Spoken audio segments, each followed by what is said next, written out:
Yun o. Hello sa inyo mga guys. Yung mga gustong kumuha dyan, tuyo. Ayan o. Flying fish yan. Tapos mayroon pa tayo ditong, ayan o, pusit yan. Dried pusit guys. Pa-vacuum na. So ayan o. Tignan natin.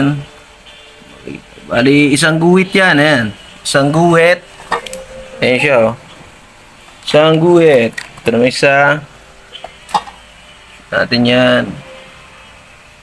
Yan o, makikita nyo. Isang guhit lang din yan. Kasi medyo mahal yung pusit.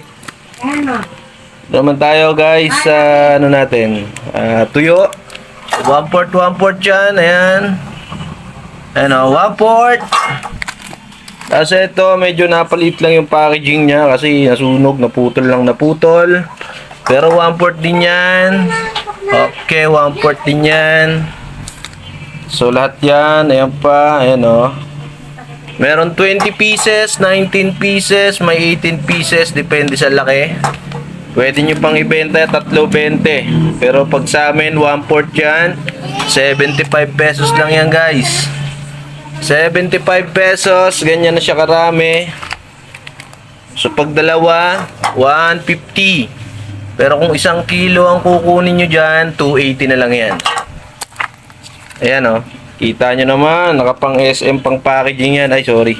Banggit tayo ng pangalan. Hindi po sponsored yan. Pero grabe yung packaging natin. Ayan, 1/4. Yan pa. Tama na yan, tama na yan. 1/4. Mamaya ayaw. Okay guys, yun lang. Good night. Salamat. Mga gustong bumili, PM lang kayo dyan. Yung malalapit. Thank you very much.